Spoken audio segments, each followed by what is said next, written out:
পাশের বাড়ির শাশুড়ি বৌমার চিৎকারে বাড়িতে টেকা দায় হয়ে উঠেছে রুমার। 2 বছর আগে পর্যন্ত নিজের শাশুড়ির মুখ ঝামটা খেতে হতো। ভদ্রমহিলা গত হবার পর বাড়িতে বেশ একটা শান্তিপূর্ণ পরিবেশ ছিল, কিন্তু ওই যে কথায় বলে না, দাতা দেয় তো বিধাতা দেয় না, রুমার হলো সেই দশা। নিজের বাড়িতে শান্তি থাকলে কি হবে? পাশের বাড়ির নতুন বউটি ভীষণ মুখরা, শাশুড়ির কোনো বেচাল সহ্য করার পাত্রই সে নয়। দত্ত বৌদির মতো দজ্জাল মহিলাও পেরে ওঠে না নতুন বউয়ের মুখের সামনে। যদিও বৌমাটি ভারী মিষ্টি দেখতে এবং ব্যবহারও যথেষ্ট ভালো, কিন্তু অকারণে শাশুড়ির অসভ্যতা সহ্য করার পাত্রী সে নয়। দত্ত বৌদিও আজকাল নতুন বউয়ের সাথে কোন্দল করে এতটাই ক্লান্ত হয়ে যায় যে পাড়াপড়শির সাথে ঝগড়া করার আর ফুরসত পায় না। এই নতুন বউটিকে কিন্তু মনে মনে রুমার বেশ ভালোই লাগে। তার মনে হয় প্রথম থেকেই যদি সে এভাবে শাশুড়ির বিরুদ্ধে রুখে দাঁড়াতো, তবে ভদ্রমহিলা তাকে আজীবন জ্বালাতে পারত না। এই শাশুড়ি বৌমার তিক্ত অভিজ্ঞতা রুমার মনের মধ্যে একটা আতঙ্কে পরিণত হয়েছে। তার ছেলে বাবানও বিবাহযোগ্য এবং পাত্র হিসেবে ভীষণ রকমের আকর্ষণীয়। জিম করা সুঠাম শরীর, ভালো মাইনের চাকরি, নেশা করে না বললেই চলে, এমন পাত্রের আজকালকার বাজারে যথেষ্ট চাহিদা থাকাটাই স্বাভাবিক। স্কুলের চাকরিগুলো চলে যাওয়ায় মেয়ের বাবা মায়েরা স্কুল টিচারের সাথে বিয়ে দিতে রাজি হচ্ছেন না। সেই হিসাবে বাবানের মোটা প্যাকেজের ডিভিসির চাকরিটা বাবানকে পাত্র হিসেবে বিয়ের বাজারে আরও এগিয়ে রেখেছে। কিন্তু রুমার মনে তো বৌমা আতঙ্ক। তার শুধু মনে হয় তিল তিল করে গড়ে তোলা সংসারটা ছেলের বিয়ের পর হয়তো ভেঙে যাবে। যদিও আবার মনে হয় সে তো আর অত্যাচারী শাশুড়ি হবে না, কিন্তু বৌমা যদি দজ্জাল হয় তখন সে কী করবে? এক শাশুড়ির জ্বালায় তার অর্ধেকের বেশি জীবন যন্ত্রণায় কাটল, এবার হয়তোবা বৌমার অত্যাচার সহ্য করতে হবে। আজকালকার বৌমারা তো তার মতো শান্ত নয়, সব এক একটা বৌমা নয়, বোমা। আর কাকেই বা সে কী বলবে? তার স্বামী আর নিজের পেটের ছেলে দুটোই তো চরম কুঁড়ে আর ফাঁকিবাজ। এরা কোনো ঘরের কাজ তো করেই না, তাই এদের ভুল হয় না। অথচ রুমার ভুল ধরার বেলায় বাপ বেটা বেশ পারদর্শী, আর কোনো বিতর্কে এরা জড়ায় না। সেই জন্যে সমাজের চোখেও এরা নির্বিরোধ মানুষ। সব দায় যেন রুমার। বাপের বাড়ি শ্বশুর বাড়ির সব দায় সারা জীবন সে একা হাতেই পালন করে গেল।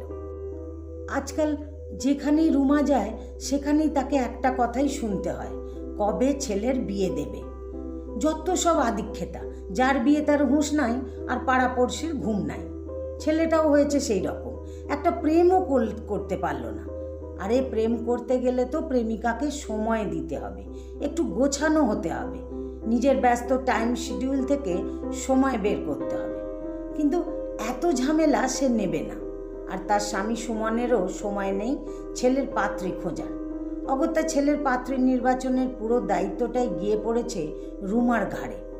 বেশ কিছু মেয়ে রুমা দেখেছে, পছন্দও হয়েছিল তার মধ্যে একটি মেয়েকে, কিন্তু তার ছেলের পাত্রী পছন্দ নয়।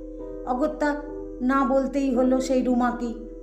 রুমার এই পাত্রী নাকচ করা ব্যাপারটা ভীষণ খারাপ লাগে, কিন্তু তাকেই এই অপছন্দের কাজটা করতে হয়, কারণ তার ভালো মানুষ স্বামী কোনো সাথে পাঁচে থাকে না। রুমা ঠিক করেছে আর সে পাত্রী দেখতে যাবে না।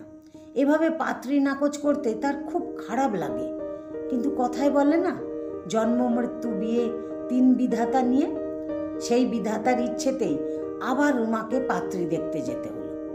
এবার কিন্তু সে সাফ জানিয়ে দিয়েছে সে একা যাবে না পাত্রী দেখতে, গেলে 3 জনেই যাবে, না হলে যাবে না।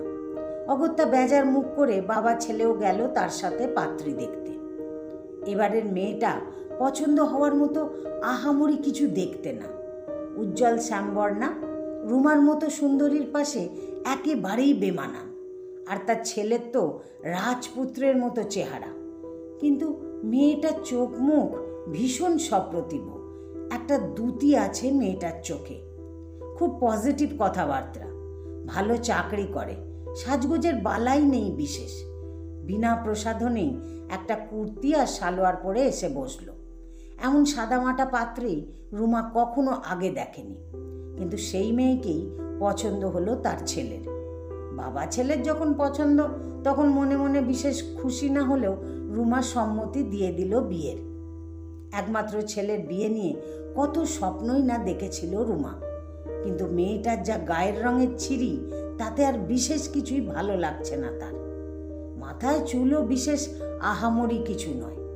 আজকালকার মেয়েরা কত সুন্দর চুল স্ট্রেট করে, কিন্তু এই মেয়ে তো পড়াশোনা নিয়েই ব্যস্ত, সাজগোজের দিকে নজর দেবে কি?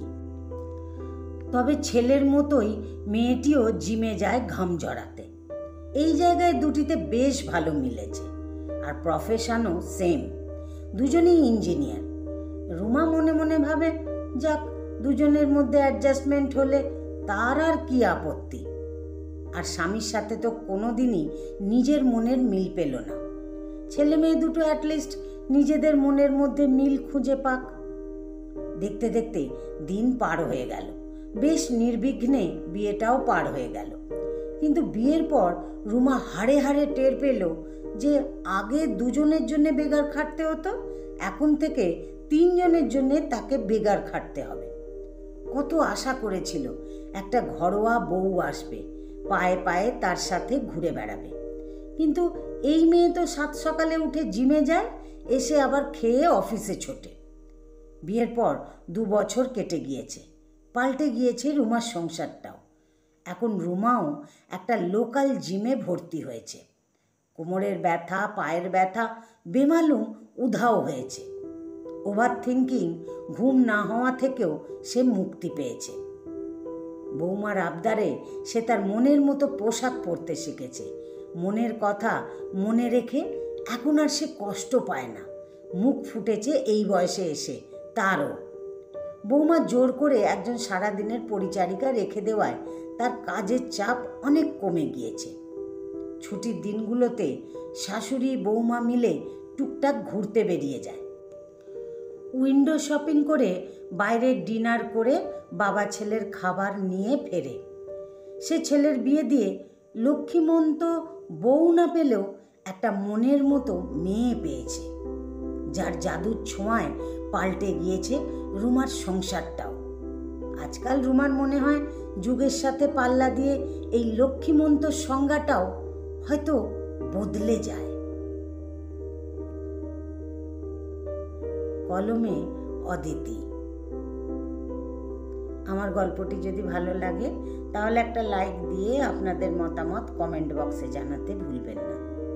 আর এরকম নতুন নতুন গল্প শুনতে আমাকে ফেসবুক থেকে যারা শুনছেন ফলো করে দেবেন, আর যারা ইউটিউব থেকে শুনছেন আমার চ্যানেলটিকে সাবস্ক্রাইব করে পাশে থাকা বেল বাটনটিকে ক্লিক করে দেবেন, যাতে আমি যখনই ভিডিও প্রকাশ করব আপনাদের কাছে তা সরাসরি পৌঁছে যায়।